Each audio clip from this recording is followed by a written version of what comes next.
예수님은 원수를 사랑하라라는 기독교 신앙의 대명제를 설명하시면서 우리들의 신앙 인격 속에 호소를 하십니다. 본문은 누가복음 6장 27절에서 선포하신 원수를 사랑하라라는 가르침의 연장선상에 있는 말씀으로서 여러 가지의 예화를 들어서 설명하는 가운데 그 마지막 대목입니다. 그 본문 속에는 두 가지의 예화가 등장을 하는데 둘 다 우리들이 잘 알고 있는 열매 맺는 나무와 또 반석 위에 지은 집의 비유가 나옵니다.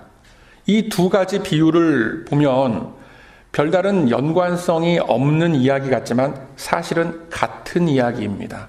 그래서 이 시간 우리들의 신앙 인격 속에 사랑의 실천을 호소하시는 예수님의 마음을 체험하는 것이 이 말씀을 이해하는 중요한 포인트가 됩니다.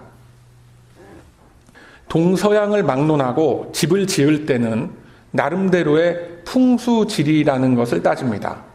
표현의 차이가 좀 있기는 해도 결국은 다 똑같습니다. 그러나 풍수지리조차도 초월하는 근본적인 관점은 어디에 무엇으로 집을 짓는가의 문제일 것입니다.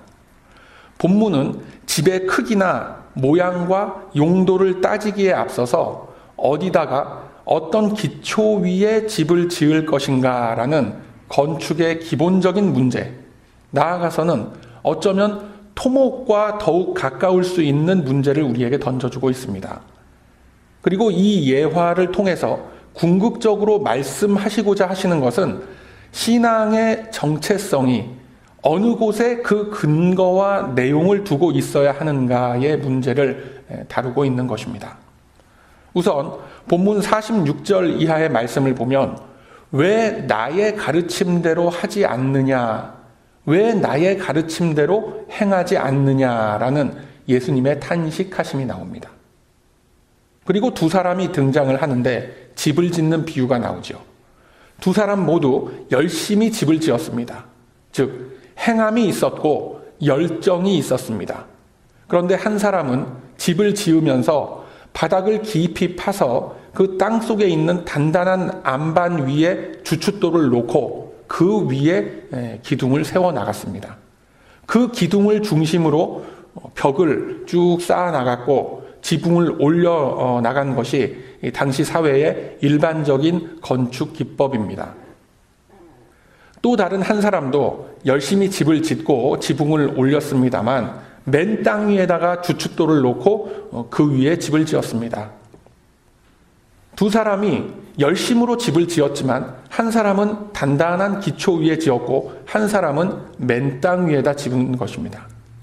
자, 이후에 홍수가 나서 물살이 확 휘몰아치는데 어떻게 되었겠습니까? 큰 물이 집에 막 부딪히는 이 위급한 상황 속에서 땅을 파서 기초를 바위 위에 세운 집은 끄떡없이 지나갔고 그냥 맨 땅 위에 세운 집은 물살에 휩쓸려서 집이 무너지고 파괴됨이 심하게 되었다라고 말씀합니다. 우리 예수님은 이 비유를 말씀하시면서 이 집들의 구조가 어떻게 되어 있고 어떤 재료로 집을 지었고 이 집을 어떠한 용도로 사용하기 위해서 지었다라는 그런 말씀은 전혀 없습니다. 예수님께서 포커스를 맞추시는 점은 어디에 지었는가, 어떠한 기초 위에 집을 지었는가라는 것에 맞추어져 있는 것입니다. 맨 땅 위에 집을 지은 사람도 역시나 동일한 과정을 통해서 집을 지은 것입니다. 그러나 그 집의 기둥이 땅속 깊이 자리한 반석 위에 올려지지 않은 채 그냥 맨 땅 위에 기둥을 세웠던 것입니다. 결과적으로 그의 열심과 그의 노력은 모두 헛수고가 되어버렸습니다. 이 사실은 우리들에게 많은 것을 시사해 주고 있습니다. 겉으로 보기에는 동일한 집인 것 같았지만 홍수가 지나간 후에 그 집의 실체가 환히 드러나게 되었습니다. 우리 성도들도 마찬가지죠. 평소에는 다 똑같아 보입니다.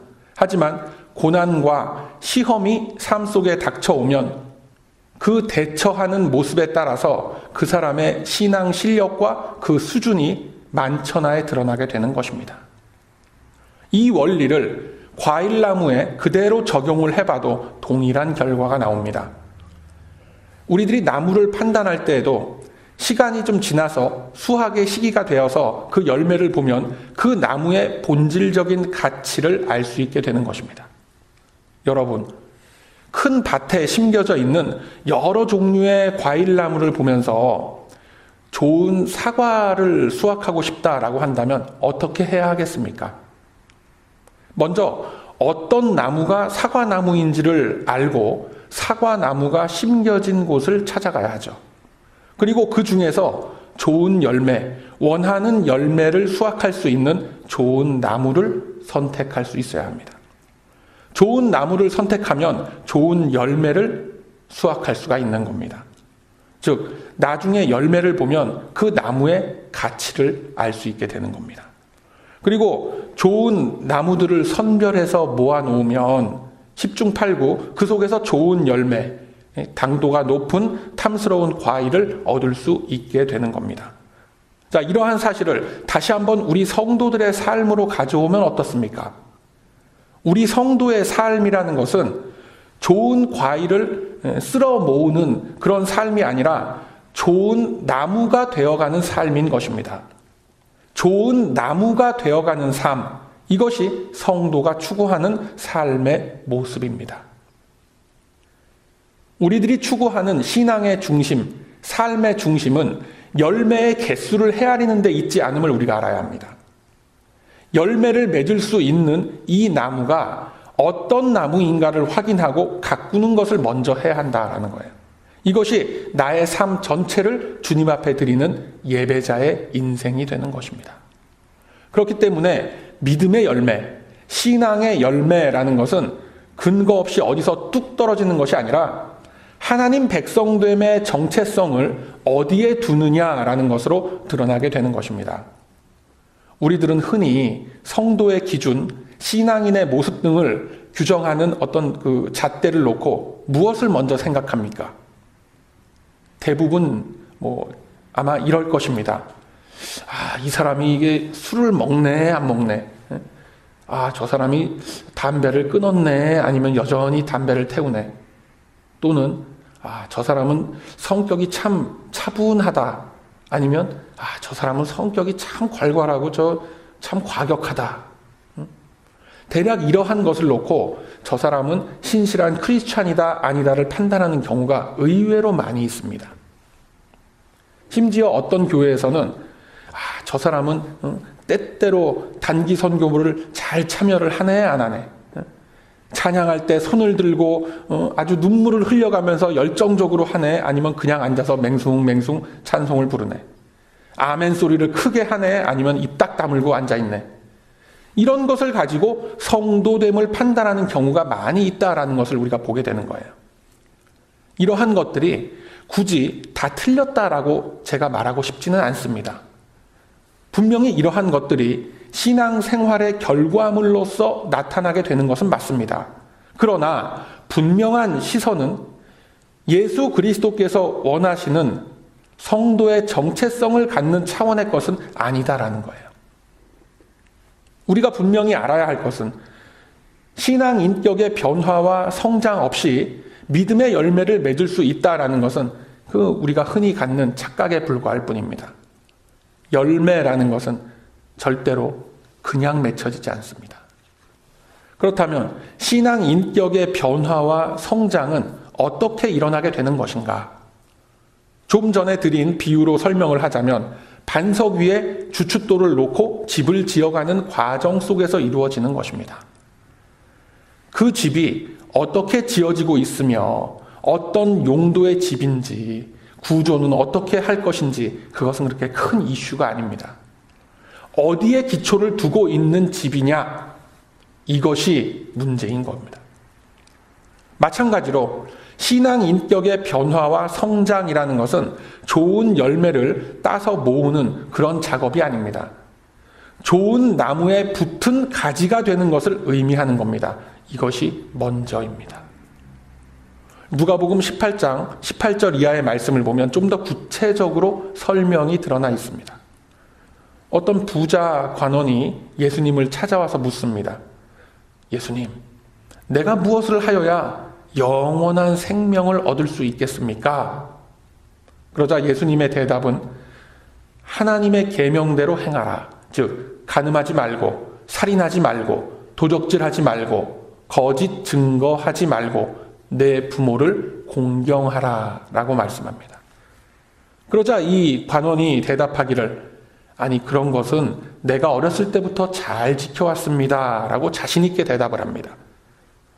이러한 관원의 대답을 들으신 예수님이 다시금 말씀하시길 너에게 한 가지 부족한 것이 있는데 너에게 있는 모든 재산을 다 팔아서 가난한 자들을 나누어 줘라.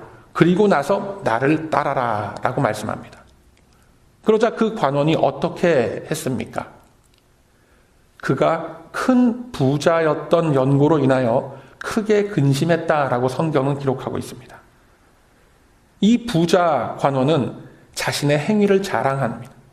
자신의 의로움을 자랑합니다. 자신은 간음하지 않았고 살인하지 않았고 도적질 한번 한 적 없고 거짓 증거를 한 적이 없고 언제나 부모를 잘 공경했다라고 합니다. 그럼에도 불구하고 예수님의 대답은 부족한 것이 있다.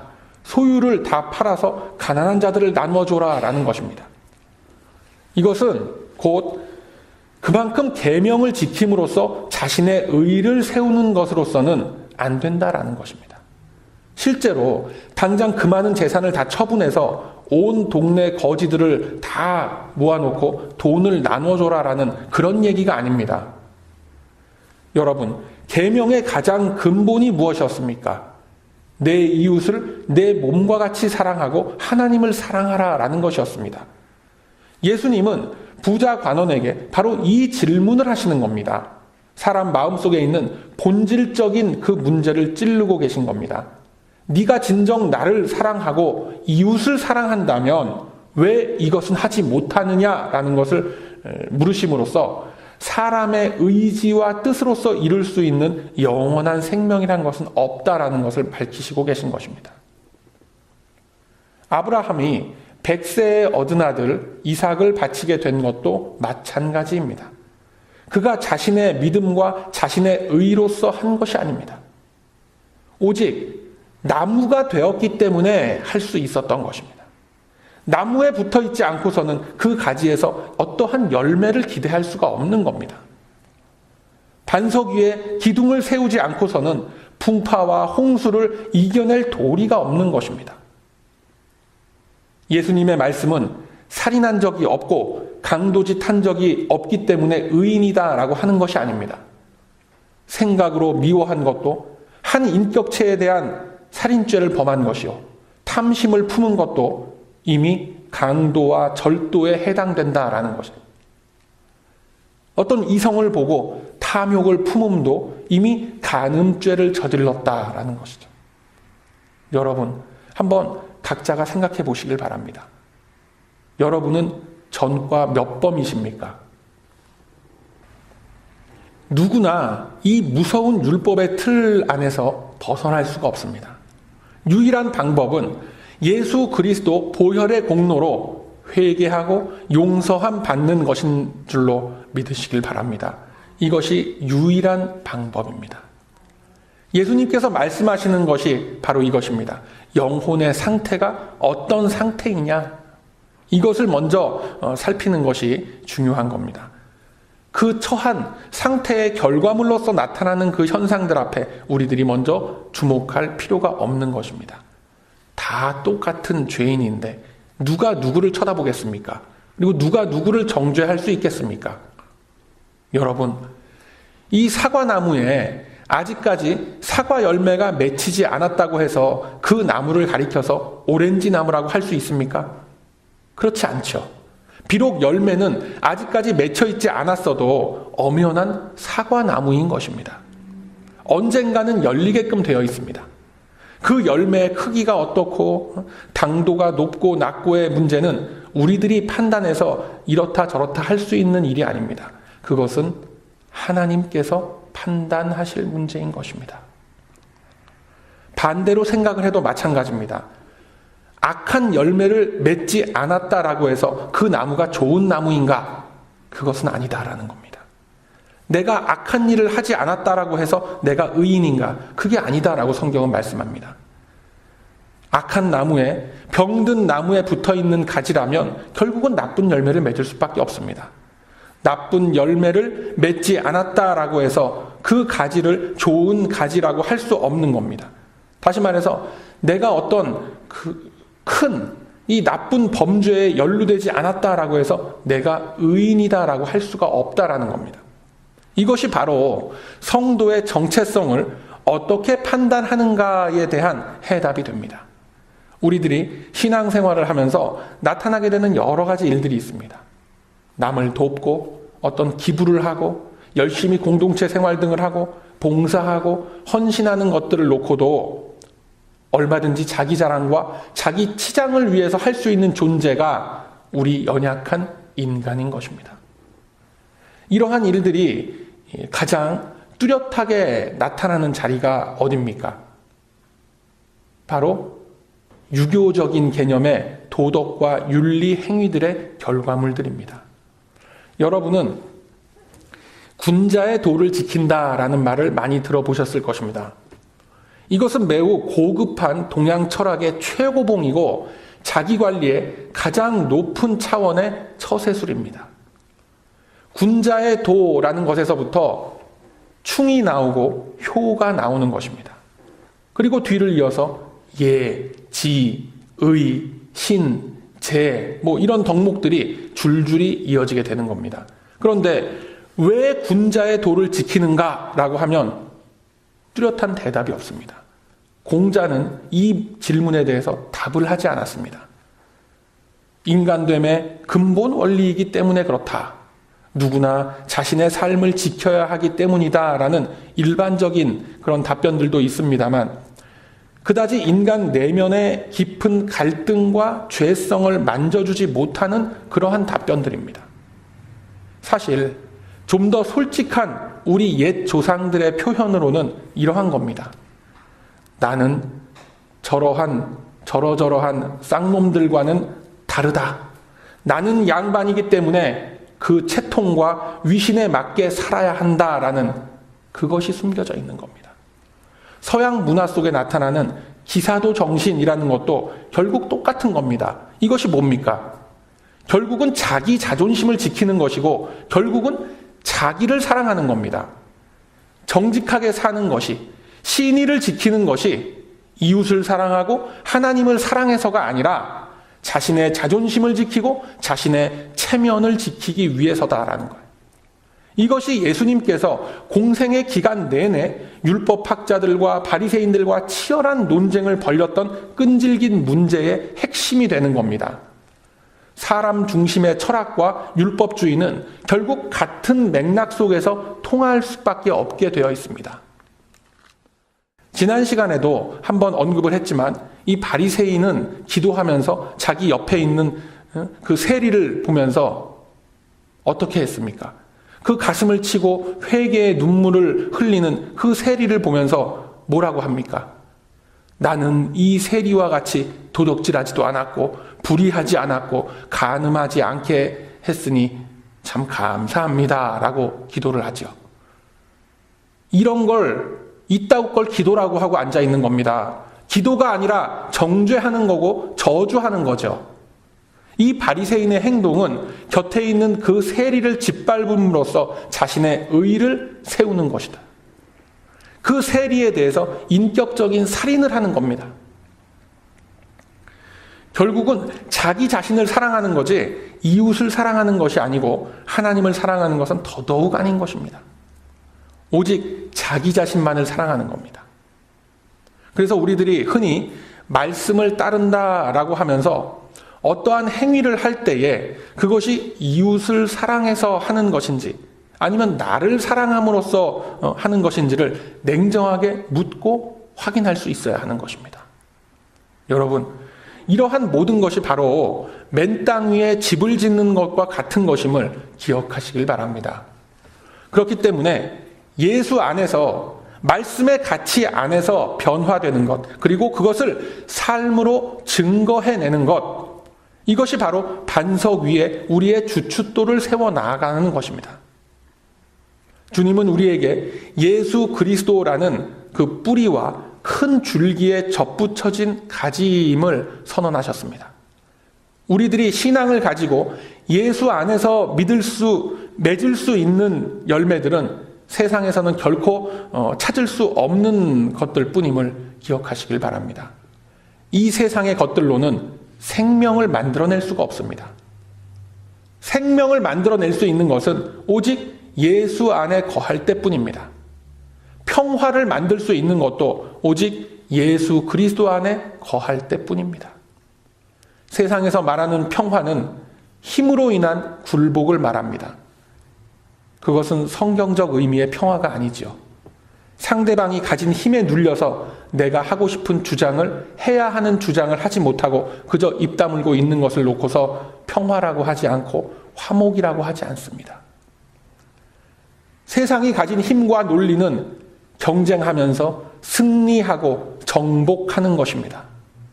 그것은 그리스도라는 줄기에 붙은 가지에서 맺혀지는 열매가 아닌 겁니다.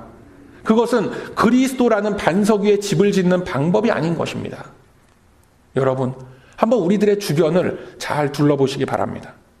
많은 이들이 선한 일들을 하면서 또 많은 말들을 쏟아놓습니다. 특히나 텔레비전을 보면 어떤 광고들이 많이 나오죠. 요즘에는 기업체의 광고를 봐도 이런 말들을 많이 합니다. 인류 공존의 가치를 위한다라고 하죠. 그런 슬로건을 걸고 이런저런 일들 많이 한다라고 선전합니다. 아픔과 고통이 없는 세상을 만들기 위하여 다 같이 한 걸음을 옮깁니다라는 그런 말을 합니다. 따뜻하고 평안한 세상을 함께 만들어 갑시다라고 이야기합니다. 듣기만 해도 가슴이 울컥해지는 그런 좋은 말들입니다. 그런데 그 안에 과연 영혼을 구원하는 오직 하나의 가치가 분명하게 새겨져 있는가? 내가 달려야 할 십자가를 대신 지신 그 희생과 사랑의 가치가 있는가라는 것을 우리 직시할 수 있어야 하는 것입니다. 필요한 자에게 필요한 때에 나의 사랑과 나의 희생이 뒤따르고 있습니까? 여러분, 사랑을 베푸는 것과 특정한 목적을 놓고 투자를 하는 것은 엄연히 다른 것입니다. 우리 기독교의 가치는 조건 없는 용서와 조건 없는 나눔에 있습니다. 이것이 우리의 영혼을 구원하신 하나님 은혜의 조건입니다. 이 은혜는 모든 것을 초월합니다. 국경을 초월하고 이념을 초월합니다. 앞서 말씀드린 것과 같이 우리들은 그냥 집만 짓고 나면 모든 것이 해결되었다라고 생각할 수도 있습니다. 우리들의 생각과 우리들의 사고력으로는 그저 좋은 열매를 많이 가져다 모아놓으면 그것만으로도 가치 있는 일이다라고 생각할 수가 있을 겁니다. 그러나 우리 주님이 원하시는 성도의 삶은 집을 짓는 것에 있지 않고 열매를 모으는 것에 있지 않습니다. 하나님의 관심은 우리들이 어떤 나무인가, 어떤 나무에 붙은 가지인가라는 것에 맞춰져 있다는 것 기억하시길 바랍니다. 하나님의 관심은 우리들이 어떤 기초 위에 서서 집을 짓고 있는가에 고정되어 있다는 사실 꼭 기억하시길 바랍니다. 우리 주님은 본문 49절에서 말씀하시길 맨 땅 위에 집을 지은 것은 듣고도 행치 않은 것이다 라고 말씀했습니다. 맨 땅 위에 집을 열심히 지은 사람은 분명히 억울할 겁니다. 항변할 수 있을 것입니다. 아니, 나도 똑같이 애썼고 나도 똑같이 고생하고 땀 흘렸는데 희생했는데 왜 나는 인정받지 못합니까? 라고 부르짖을 수 있습니다. 그러나 여전히 일관성 있는 우리 주님의 답변은 우리가 행함의 문제가 아니라 우리 됨됨이의 문제다라는 것을 말씀하고 있는 겁니다. 어떤 열매가 크고 멋있냐 이런 문제가 아니라 어느 나무에서부터 수확한 열매인가를 보시는 겁니다. 크고 작고 달고 쓰고 그것이 문제가 아니다라는 거예요. 요한복음 15장 4절 말씀 보면 내 안에 거하라 나도 너희 안에 거하리라. 가지가 포도나무에 붙어있지 아니하면 저절로 열매를 맺을 수 없음과 같이 너희도 내 안에 있지 아니하면 그러하리라 라고 말씀합니다. 즉 포도나무 가지에 붙어있는 것이 먼저인 겁니다. 그리고 이어지는 구절에서 이렇게 말씀합니다. 나는 포도나무요 너희는 가지니 저가 내 안에 내가 저 안에 있으면 이 사람은 과실을 많이 맺나니 나를 떠나서는 너희가 아무것도 할 수가 없음이라 라고 말씀합니다. 사랑하는 우리 베다니 가족 여러분, 먼저 주 안에 붙어있는 가지가 되시길 바랍니다. 멋진 집을 지으려고 하기보다 먼저 기초를 파고 반석 위에 주춧돌을 내려놓는 훈련을 먼저 하시길 바랍니다. 즉 세상이 가질 수 없고 세상이 줄 수 없는 그리스도 안에만 있는 유일한 가치를 들고 우리네 삶의 현장을 지켜 나아가시길 바랍니다. 이 시대 많은 성도들이 놓치고 있는 것이 바로 이겁니다. 어디에서 따온 열매인지도 모르고 그저 큰 바구니를 들고 우왕좌왕 이리저리 휩쓸려 다닙니다. 그러나 주님께서 계수하시는 열매는 오직 주님의 가지에서부터 수확한 열매뿐임을 믿으시길 바랍니다. 골로새서 2장 6절 이하에서 이렇게 말씀합니다. 그리스도 안에 뿌리를 받고 세움을 입은 대로 행하되 감사함을 넘치게 하라 라고 하셨음을 기억합시다. 주 안에 뿌리를 받고 세움을 입었을 때에 주님은 우리네 삶 속에 열매를 수확할 수 있도록 은혜의 생수를 부어주시고 말씀의 빛으로 자라나게 하시고 또 성령의 검으로서 올라오는 모든 죄악의 잡초를 다 물리쳐 내실 것입니다. 오직 그리스도의 반석 위에 집을 지어갈 때에 주님은 그 집을 홍수와 폭풍으로부터 견뎌낼 수 있도록 붙잡아 주실 것입니다. 여러분, 반석 위에 집을 지으나 맨 땅 위에 집을 지으나 우리네 인생 속에 불어닥치는 풍랑과 홍수는 동일하게 주어집니다. 예수 믿는 사람이나 안 믿는 사람이나 똑같은 고난의 터널들 다 지나가게 되어 있습니다. 그 속에서 믿음의 백성들이 살아남을 수 있는 유일한 방법은 바로 반석 위에 집을 짓는 것뿐임을 기억하시길 바랍니다. 그래서 오늘 이 말씀을 깊이 기억하시고 우리 성도됨의 가치는 다름 아닌 주님 안에 붙은 가지라는 것, 반석 위에 기둥을 세운 집에서부터 찾을 수 있다라는 이 사실을 꼭 믿으시길 바랍니다. 그 속에서 비로소 우리를 저주하는 자를 위하여 축복할 수 있고 우리를 모욕하는 자를 위하여 기도할 수 있고 조건 없이 이웃을 도울 수 있는 내면의 강건함이 길러질 것입니다. 이것이 주님의 대명령, 주님을 사랑하고 너의 이웃을 내 몸과 같이 사랑하라라는 기독교 최고의 가치를 이루어낼 수 있는 우리의 힘과 능력이 된다는 이 사실, 마음속에 깊이 새기시는 우리 모두가 되길 소망합니다. 그러함으로 이제는 주님의 말씀 앞에 바르게 행한다라는 것이 무엇인지를 깨닫는 그 마음으로 주님이 원하시는 나무가 되고 반석 위에 세워진 기둥과 같은 존재로서 주님의 기쁨과 자랑이 되는 저와 여러분의 복된 삶이 다 되시길 이 아침에 주님의 이름으로 축원드립니다. 아멘.